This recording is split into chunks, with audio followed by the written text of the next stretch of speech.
আসসালামু আলাইকুম বন্ধুরা, সবাইকে স্বাগতম এসো খাও বাঙালি ইউটিউব চ্যানেলে। তো বন্ধুরা, আজকের আমরা ঘুগনি রেসিপি করছি, যেটা খেতে পুরো দোকানের থেকেও সুন্দর। তো বন্ধুরা, প্রথমে আমরা গ্যাস জেলে নিলাম, তারপরে প্রেশার কুকারে বসিয়ে দিয়েছি। আর 8 থেকে 10 ঘন্টা ভিজিয়ে রাখা পাশে যে বুট বা মটর বলো, সেটা কিন্তু আমরা দিয়ে দিচ্ছি। তোমরা চাইলে সারা রাতও ভিজিয়ে রাখতে পারো, কোনো অসুবিধা নেই।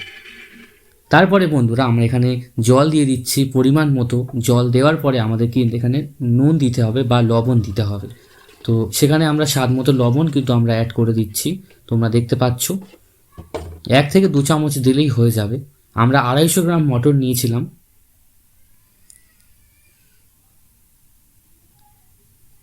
তারপরে বন্ধুরা, প্রেসার কুকারের ঢাকনাটা আমরা বন্ধ করে দিচ্ছি, একটি সিটি দেবো তাই জন্য। তোমরা চাইলে 2টো সিটি দিতে পারো।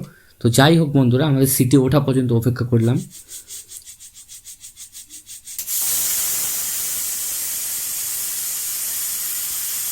তারপরে সিটিটা বার করে দিতে হবে, মানে গরম যে হাওয়াটা আছে বার না করে দিলে কিন্তু আমরা বার করতে পারবো না।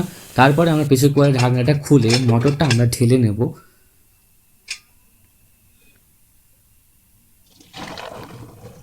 তো ঢেলে নিয়েছি। ঢেলে নেওয়ার পরে আমরা যেটা করব সেটা হচ্ছে, আমরা কড়াই বসিয়ে দেবো। কড়া বসিয়ে দিয়ে আমরা এখানে তেল দিয়ে দেবো। আমি সর্ষের তেল ব্যবহার করছি, তোমরা চাইলে সাদা তেলও ব্যবহার করতে পারো। তারপরে কুচনো যে পেঁয়াজ আছে, ঠিক আছে, সেটা দিতে হবে। আগে গরম হয়েছে কিনা দেখে নিলাম। তো যাই হোক, তোমরা এরকমভাবে তেলটা চেক করে নিও, কাঁচা তেলে ডাইরেক্ট কিছু দেবে না। তো পেঁয়াজটা আমি দিয়ে দিচ্ছি। তারপরে পেঁয়াজটাকে লাল লাল করে ভালো করে ভেজে নিতে হবে, তোমরা একটুখানি ভালো করে ভেজে নেবে। তারপরে বন্ধুরা, কুচিয়ে রাখা টমেটো, ঠিক আছে, এটা তোমরা দিতে পারো, নাও দিতে পারো, অপশনাল আছে, থাকলে দাও, অসুবিধা নেই।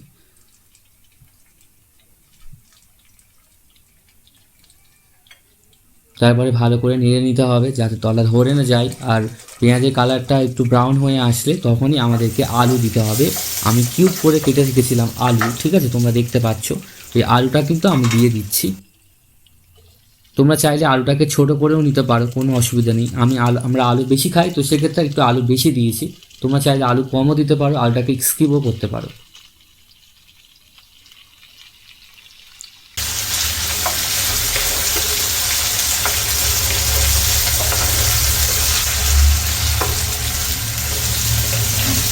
বন্ধুরা, তারপরে আমাদের এখানে তেজপাতা দিলাম আমি। তেজপাতা দেওয়ার পরে আমি স্বাদ মতো লবণ অ্যাড করে দিচ্ছি, কারণ অলরেডি আমরা আগে লবণ দিয়েছি, তারপরে ফাইনাল লবণ দিচ্ছি। একটুখানি মাথায় রাখবে লবণ যাতে বেশি না হয়। এবার লঙ্কার গুঁড়ো দিয়ে দিচ্ছি 1 চা চামচ, ঠিক আছে। তোমরা যদি ঝাল বেশি খাও আরও দিতে পারো, আমি আর একটুখানি দিয়ে দিলাম। তারপর একটু হলুদ দিয়ে দিচ্ছি 1/2 চা চামচ। তারপর একটু জিরে মরিচ একসাথে গুঁড়ো করা ছিল, সেই জিরে আর মরিচ একসাথে দিয়ে দিলাম। তারপরে কাঁচা লঙ্কা দিয়ে দিলাম।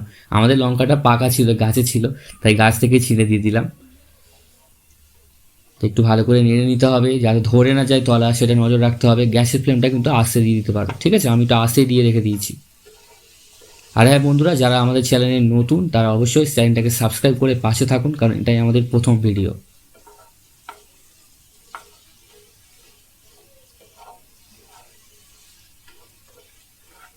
তো যাই হোক, এখানে আদা রসুনটা অ্যাড করে দিচ্ছি 1/2 চা চামচ। আদা রসুন দিয়ে দিলাম, ঠিক আছে। এবার আদা রসুনটা একটু ভালো করে নেড়ে নিতে হবে। মাথায় রাখতে হবে আদা রসুনের গন্ধ কিন্তু থেকে যাবে যদি ভালো করে নাড়া না হয়। আর গ্যাসের ফ্লেম জোরে দেবে না, আস্তে থাকবে।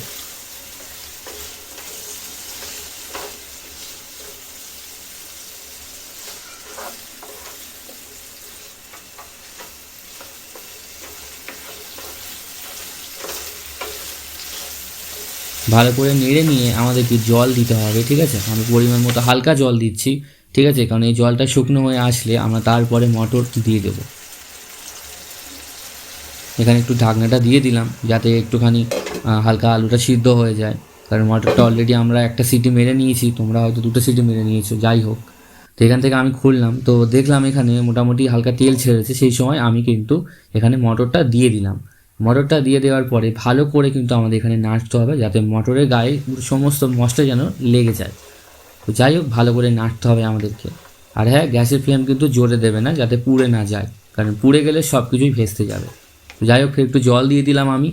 জল দেওয়ার পরে এখানে কিন্তু আমাদেরকে কিন্তু পুরো আস্তে করে একদম গ্যাসের ফ্লেমটা রেখে আমাদেরকে অনেকক্ষণ ধরে রান্না করতে হবে, যার ফলে আলুটা মটরটা যেন পুরো একদম নরম হয়ে যায়, মানে পুরো একদম গলে ক্ষীর হয়ে যায়, সেরকম করতে হবে। মানে গোটা থাকবে বাট যেন ক্ষীর হয়ে যায়, মানে হাত দিলেই যেন একদম গলে যায়। তো যাই হোক, আমার এখানে রেডি হয়ে গেছে।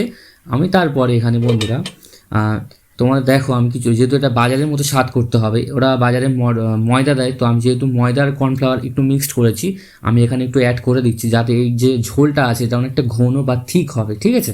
তো তোমরাও ইউজ করতে পারো, নাও করতে পারো, ঠিক আছে। আমি যেহেতু বাজারের মতো করছি, তো সেই ক্ষেত্রে আমি কিন্তু একটুখানি কর্নফ্লাওয়ার আর ময়দা একটু মিক্সড করে দিয়ে দিলাম, আর একটু ভালো করে নেড়ে নিতে হবে যাতে দলা না পাকিয়ে যায়।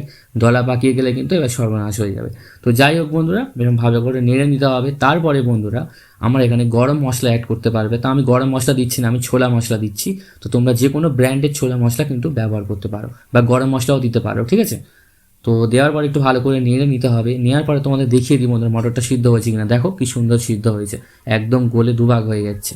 তারপর দেখো আলুটা সিদ্ধ হয়েছে কিনা তোমাদের আমি দেখিয়ে দিই, কারণ অনেকে বলে যে রান্না নাকি করলে কাঁচা হয়।